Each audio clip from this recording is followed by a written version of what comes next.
135.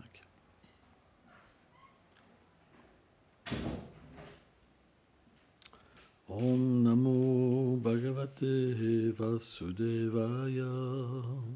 Om Namo Bhagavate Vasudevaya. Om Namo Bhagavate Vasudevaya. Om Namo Bhagavate Vasudevaya. Om Namo Bhagavate Vasudevaya.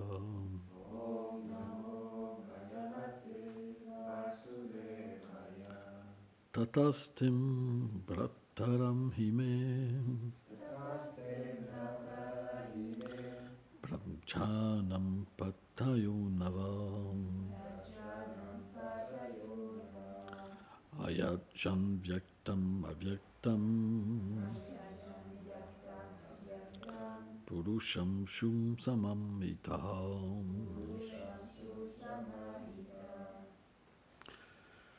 Traduction.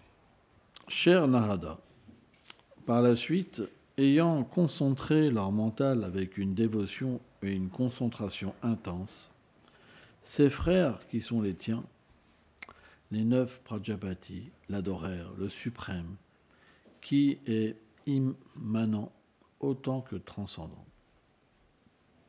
Commentaire. Srila Vishwanath Chakravarti Thakur dit, le mot Vyaktam désigne les personnes comme Indra et Avyaktam le Seigneur. Ce verset illustre la signification du verset Purusham Jatam Aglatam Tene Devam Ayajanta. Plaçant le Seigneur en face d'eux, les demi-dieux l'adorèrent en accomplissant le sacrifice. Les Prajapati sont les géniteurs de l'univers.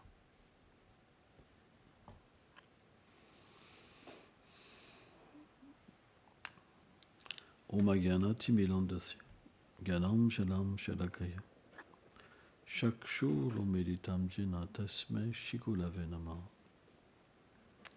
Nama Om Vishnu Padaya Krishna Prestaya Bhutale Shrimate Bhaktivedanta Swamin Iti Namine Namaste Sarasvati Deve Kaulavani Prachaline Nilveshesha Sunyavadi Prachadja Deshatarine.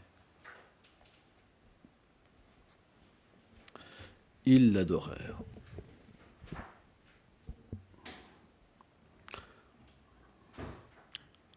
Ils adorèrent qui? Une personne. Ils pouvaient le voir. Et c'est ça la différence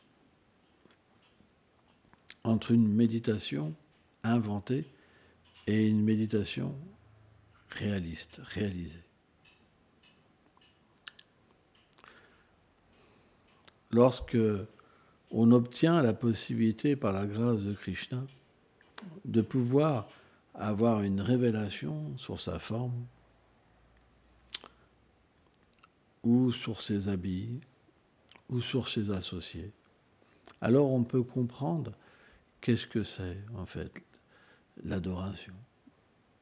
L'adoration, elle n'est pas engendrée par un désir, mais elle est engendrée par une fascination, par une attraction, par quelque chose qui nous dépasse, par quelque chose qui nous rend joyeux, qui nous rend fous, qui nous emplit de bonheur. Et cette adoration-là, automatiquement, elle apporte des bons fruits, des fruits spirituels. Et ces fruits, naturellement, ils vont nous amener à vouloir toujours plus avoir ce contact et méditer. C'est quelque chose qui est important. Alors bien sûr, cela vient à un certain niveau spirituel, mais on ne devrait jamais penser que ça nous arrivera jamais. Parce que personne n'est disqualifié, personne n'est qualifié. Ce que les Écritures nous enseignent, ce que nos acharyas nous enseignent, c'est que lorsque le Seigneur veut, ça se fait. C'est lui qui apparaît quand il veut. C'est pourquoi j'ai souvent aperçu dans ma vie des gens qui avaient des révélations. Et aujourd'hui, ces gens ne sont plus des dévots du Seigneur, où ils se sont perdus dans maints sentiers. On ne peut pas avoir une réalisation par nous-mêmes. Quand la réalisation est véritable, alors on a un véritable changement de cœur. Et ce changement de cœur, c'est quoi? La fixité dans le service de dévotion. Quand on ne peut pas être autre chose qu'un dévot, parce que l'expérience est là, alors on peut comprendre que cette expérience est réelle. Et c'est à ça qu'on reconnaît quelqu'un qui est fixe. Parce que les tests, tout le monde en a. Ce monde est un test. La concupiscence, tout le monde en a, tout le monde est attiré par tout le monde. Et à chaque instant, on peut sentir qu'on dévie ou on se sent happé par quelque chose et ça fait peur. Ça fait peur. Mais lorsque l'expérience est là, il y a la confiance. Et c'est ça qui est important. Shraddha, qui se traduit par la foi, peut se traduire aussi par la confiance. Il y a la confiance. Même s'il y a le danger partout, même si à chaque pas on peut trébucher, tomber et s'égarer, la confiance est là. Parce que sans ça, qu'est-ce qu'on fait? S'il n'y a pas la confiance, qu'est-ce qu'on va devenir? Et c'est ça l'expérience. L'expérience, c'est que j'ai foi que ce Seigneur, Yoga-Kshema, il va me maintenir et préserver ma relation que j'ai avec lui. Et parfois, on peut avoir ce doute, parce qu'il y a des hauts et il y a des bas dans la vie spirituelle. Il y a simplement des êtres exceptionnels qui sont toujours perchés, excusez-moi du terme, dans le monde transcendantal, comme des oiseaux, en train de glorifier les doux lilas de Radha et Krishna. Il y a des perroquets dans le monde transcendantal qui, en fait, sont experts dans l'élocution des divertissements du Seigneur suprême. Ils chantent les gloires de Radha et Krishna. Hein? Il y a même des gourous perroquets. Hein? Il y a des assemblées comme ça de perroquets. Et parfois, hein, Krishna ou Radharani, ou Radha et Krishna, hein, se mettent simplement à les écouter, ils ferment les yeux et les larmes coulent de leurs yeux. Hein? Ils sont très experts. Hein? Il y a des grands sages, mais quand ces perroquets se mettent à glorifier Radha et Krishna, alors tout le monde se tait, tout le monde écoute. Parce que dans le monde transcendantal, la qualification, elle ne vient pas de l'érudition, elle vient du sentiment. Dans cette forme que nous avons, dans cette forme que les Vrajabasi ont, peu importe, c'est une forme d'insecte, une forme d'un arbre, une forme d'un joyau, une forme d'un habit, tout le monde a cette capacité de glorifier. Parce que c'est le principe de l'amour.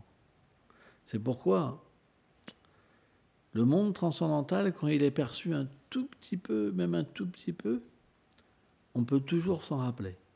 C'est toujours frais. Parce que l'expérience du monde transcendantal ne peut pas disparaître. Elle ne peut pas disparaître parce que dès que l'expérience a été, dès qu'on pense à Vraj, Vraj réapparaît.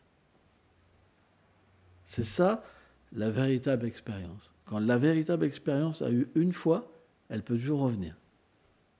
Parce que c'est comme l'expérience, c'est comme Krishna qui nous donne la clé de sa demeure.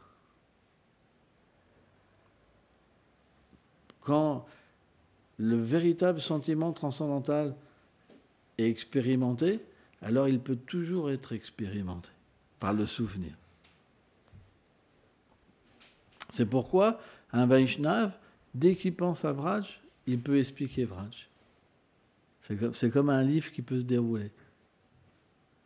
Parce que le souvenir, en fait, il contient tout.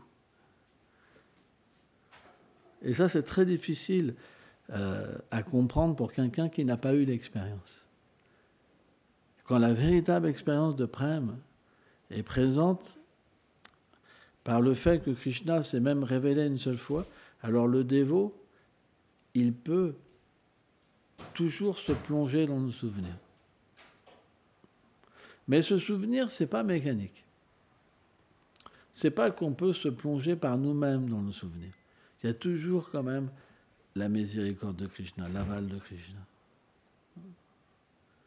Krishna, il aide toujours son dévot.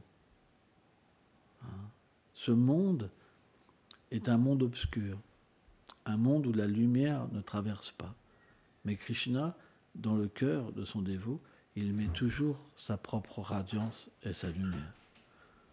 C'est pourquoi, dans ce verset, c'est question d'adoration. Et selon le sentiment qu'on a, on est porté à adorer. De toute façon, même les matérialistes adorent des êtres vivants. Par exemple, vous avez des groupes de musique. Quand vous êtes jeune, vous êtes fan. C'est vrai. On a vu dans le passé des groupes dans les années 60 ou 70 où les femmes, elles s'arrachaient les cheveux. Elles tombaient en syncope. Alors tout ça, c'est exagéré, bien sûr. Mais c'est le propre de l'âme. L'âme a besoin de ça. L'âme est heureuse quand elle adore. C'est pour ça qu'on ne peut pas... Il y a aussi des gens qui s'adorent eux-mêmes. Quand par exemple vous êtes devant une glace, vous faites une petite coupe, là, les petites boucles d'oreilles, le machin, le pissure, le maquillage. On rattrape tous les défauts du corps pendant 2 heures. Et là vous dites, je suis satisfait. C'est de l'adoration aussi. Donc cette adoration, elle est obligée de se porter sur quelque chose, parce qu'elle est innée à l'âme. On ne peut pas faire autrement. Mais, quand vous êtes fortuné, vous pouvez comprendre la forme du Seigneur. Ce n'est pas une forme imaginée que l'homme a dit, là, maintenant, l'homme s'est fait, Dieu s'est fait chair, par exemple, paf, c'est lui. Non, non, c'est pas ça la chose. Le Seigneur a une forme éternelle. Il révèle sa forme, il révèle ses attributs, il révèle ses divertissements. Une fois qu'il y a assez de sukriti, d'actes pieux, on peut avoir foi dans cette adoration de cette personne suprême. Et c'est pas facile. C'est pas facile. Parce que quand il y a juste un peu de sukriti, ça suffit pas pour être emporté et avoir cette force de méditer. C'est difficile. Ça veut dire qu'on est habillé en dévot, on fait du service, mais on n'arrive pas à méditer. On n'arrive pas à se souvenir. C'est pas facile. On peut faire croire, mais le souvenir, c'est très élevé. Le souvenir, c'est très élevé. Parce que le souvenir, ça vient de la rencontre avec Krishna par une miséricorde spéciale quand on est dans son corps transcendantal. Ça, c'est le vrai souvenir. C'est le plus haut souvenir. Celui-là, il est toujours accessible. Pourquoi ? Parce que le bhakta, il ne peut pas être heureux sans être sur cette plateforme-là. Quand vous avez goûté un tel bonheur, vous êtes tout le temps malheureux après, quand vous ne pouvez pas y être. Vous êtes toujours, vous vous considérez comme le plus bas, le plus déchu, parce que vous avez goûté une telle perfection que quand vous êtes dans cet état tellement misérable, vous avez une telle désappréciation, en fait, pour ce que Krishna vous laisse dans cet état. Et vous vous lamentez. Quand viendra ce jour où je pourrai être avec toi?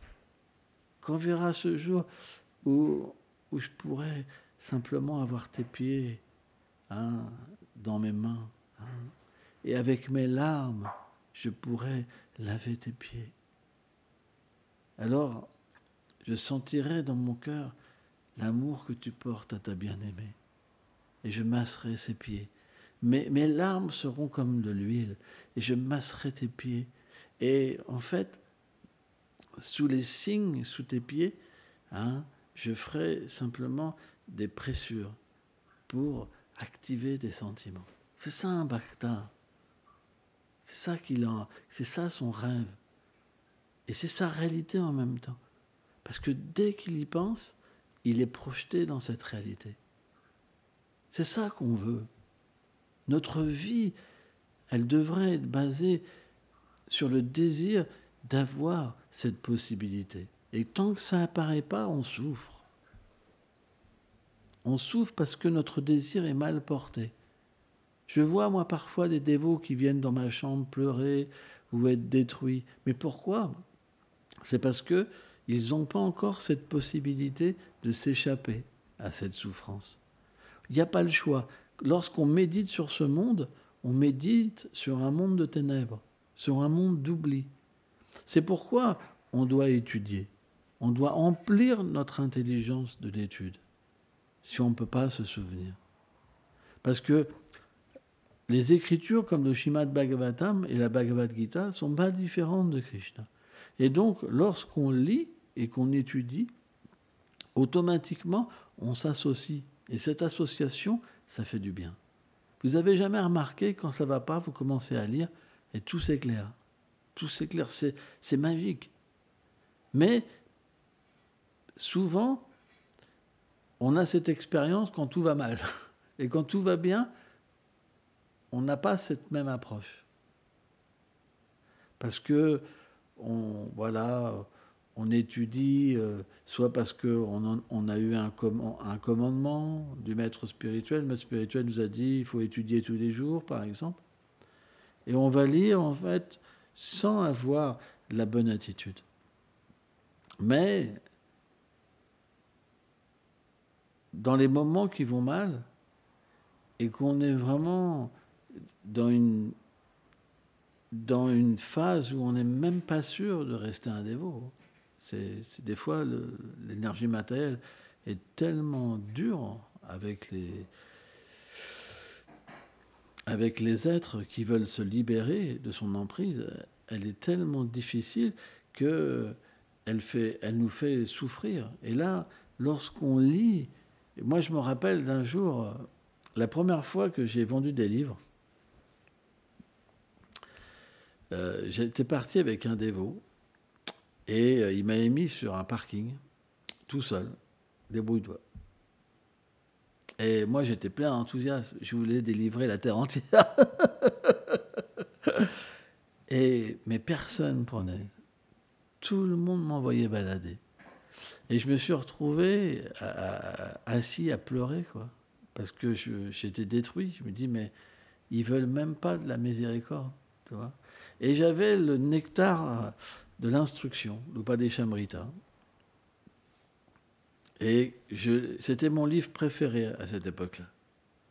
J'adorais l'Upadeshamrita de Srila Prabhupada. J'adorais ce livre, vraiment. C'était mon livre préféré. J'aimais beaucoup. Et je l'avais toujours avec moi. Et là, je l'ai ouvert et j'ai commencé à lire. Et bien que j'étais sur le parking, seul, livré à moi-même, dès que j'ai ouvert le livre et que j'ai commencé à m'associer avec Srila Rupa Goswami Prabhupada, avec Srila Bhaktivedanta Swami Prabhupada, j'ai ressenti une telle délivrance. Et j'ai lu longtemps parce que ça allait vraiment mal. Et le deuxième jour, j'ai pu vendre 35 Bhagavad Gita. 35 grosses Bhagavad Gita, le deuxième jour. Et je me rappelle, il y avait même une personne qui m'avait fait une donation de 200 francs. Ouais. Et donc j'ai commencé à comprendre que je pouvais quand même commencer à distribuer des livres. Et donc voilà. L'idée, c'est que on ne devrait jamais rester sous l'emprise du mental, de la lamentation. On ne doit pas s'associer avec le mental. Le mental, lorsqu'il est mal disposé, c'est pas le bon. Le seul moyen pour pas tomber sur son emprise, c'est d'étudier. Il faut nourrir l'intelligence. C'est le seul moyen. Les dévots qui sont sous l'emprise du mental, c'est parce qu'ils n'étudient pas assez. Ils n'ont pas assez d'association, ils restent seuls et le mental les prend. Et là, il vous détruit. Le mental, il va vous dire, vous êtes le pire, vous êtes ceci, vous êtes... Mais ça, c'est pas transcendantal. Un pur dévot, il peut avoir la lamentation. Mais quand vous êtes un jeune dévot et qui vous fait croire que vous ne pouvez rien faire, etc., il vous détruit. Et ça, c'est pas bon. C'est pas bon. Vous devez passer sur le plan de l'intelligence. L'intelligence, vous êtes efficace. Vous avez envie de servir. La mentation, ça ne vous intéresse pas. Vous n'avez pas le temps pour ça. Mais pour ça, il faut étudier. Lorsque vous nourrissez l'intelligence, à ce moment-là, elle contrôle le mental. Et quand le mental arrive avec ses gros sabots, vous savez que ce n'est pas votre ami. Et vous lui fermez la porte. Vous dites « Oh! Oh !» Et vous le prêchez avec les Écritures, avec les paroles des Acharyas, avec les paroles du Seigneur suprême. Et vous verrez, il s'en va. C'est super important. C'est pas compliqué. Une fois que vous faites ça, après vous passez graduellement sur un niveau supérieur de la dévotion. Quand vous êtes constamment sur le plan de l'intelligence, alors vous avez ce qu'on appelle une intelligence vertueuse.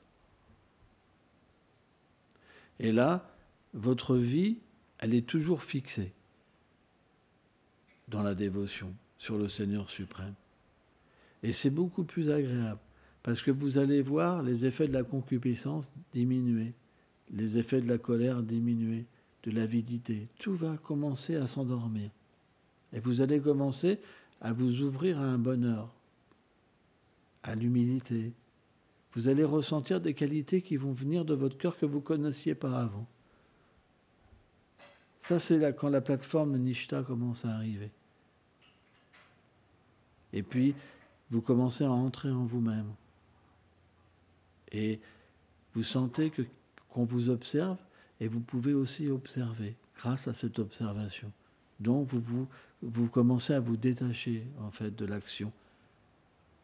Vous sentez plus comme l'auteur de l'action, mais comme une personne qui est différente de ce que vous pensiez avant de vous. Et à ce moment-là, on peut constamment apprendre des autres, etc.